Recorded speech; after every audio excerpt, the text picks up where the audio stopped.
Apple threw us a curveball this year. They introduced the iPhone 12 mini, a smaller version of the iPhone 12. This is the first time Apple has released a mini iPhone. What's really strange about it is it's the same year they released the new iPhone SE. Whether you're trying to decide between the iPhone 12 mini and the iPhone SE for yourself, or you're looking to get it as a gift for one of your friends or family members, it's super important to understand all the differences between these two phones. There is a lot of them. Hey guys, how's it going? My name is Manish Singh. If you're new around here, I post videos every single week about tech and how to use tech to improve your life. Today I'll be doing a deep dive comparison between the iPhone 12 mini and the iPhone SE. So first things first, let's talk about the display on both of these phones. The iPhone 12 mini has a 5.4-inch OLED display, whereas the iPhone SE has a 4.7-inch LCD display. What exactly does all of this mean? The OLED screen on the iPhone 12 mini is the same OLED technology being used on the higher end iPhones. It's a much better technology, better blacks, deeper contrast. It'll just look a lot nicer. You also have things like HDR support. You won't get any of that on the iPhone SE. But on top of that, what really blew me away is the iPhone 12 mini has a bigger screen than the iPhone SE,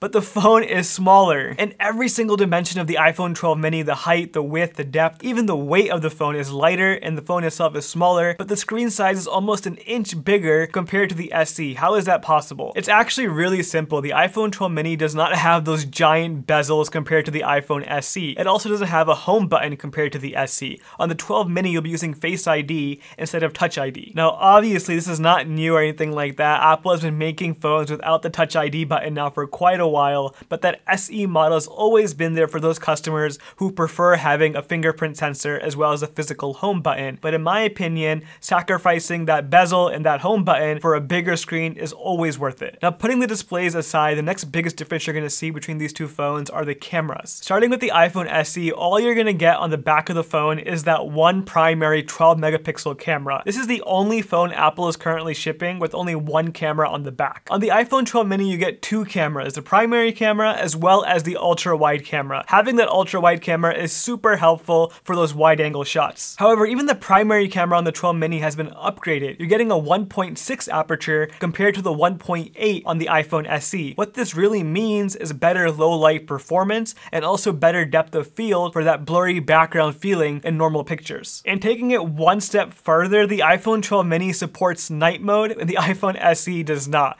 That by itself is a huge game changer. In terms of video recording, the iPhone 12 mini has the Dolby Vision HDR recording, which is a new feature that all the new iPhone 12s have, and you also get night mode time lapses. Besides that though, the video recording features on both the iPhone 12 mini and the SE are exactly the same. You get 4K 60 FPS recording on both phones. Now when it comes to the front-facing camera though, things are a little bit different. The iPhone SE only has a 7 megapixel front-facing camera, where the 12 mini has a 12 megapixel front-facing camera. On the 12 mini, you can also shoot 4K 60 FPS through the front-facing camera, which is absolutely insane, and you also get things like night mode and slow motion video recording, all of which are not available on the SE model. Now with that being said, the SE does have all the core functions you would expect on an iPhone. It still has portrait mode and it still has full HD video recording on both cameras. That by itself is still a very good camera. Moving on from the camera, the next biggest difference you're going to see between these two phones is performance. The iPhone 12 mini has the A14 Bionic chip, where the SE only has the A13 chip from last year. This is not the biggest difference in the world, but you will see small improvements with things like opening up apps, navigating around your phone. The general responsiveness of the phone will be quicker and snappier on the 12 mini compared to the SE. One notable thing though is the 12 mini has that better processor, which means it has better battery life as well. That better processor adds 2 additional hours of battery life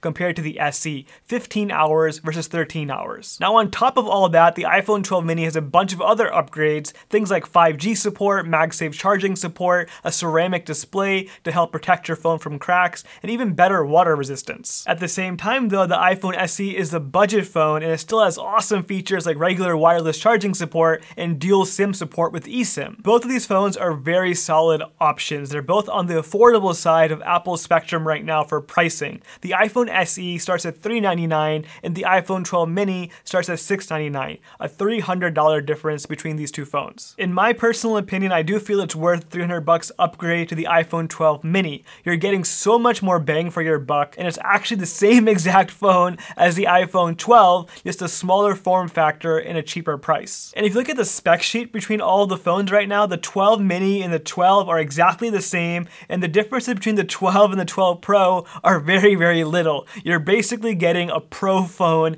in the 12 mini package and price point. The iPhone SE is still a very good option. It's very affordable, and it works very well for anyone looking for a very basic iPhone. I gave the iPhone SE to my grandma earlier this year. It's very similar to her older iPhone, and she's been loving it. However, if the iPhone 12 mini was out earlier this year, I would have gotten my grandma the iPhone 12 mini. I think it's a much more future-proof device compared to the SE model. You're gonna get a few more years out of this iPhone 12 mini compared to the SE in terms of technology being outdated. I hope you guys found this video useful. If you have any questions I didn't answer in this video, leave them in the comments down below. I'll get back to you as soon as I can. And also, be sure to check out my full review of the iPhone 12 Pro if you want to see all the differences between the 12 mini we just talked about and the 12 Pro. Thank you so much for watching. I'll see you guys next time.